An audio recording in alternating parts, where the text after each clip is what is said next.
हिंदू धर्म की आध्यात्मिक यात्रा का केंद्र है।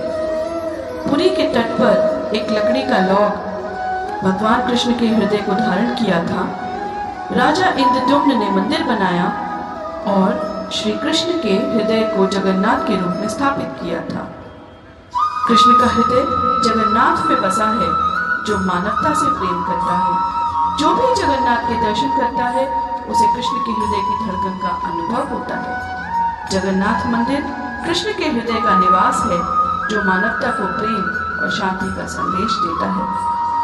चलो जगन्नाथ यात्रा का अनुभव करते हैं।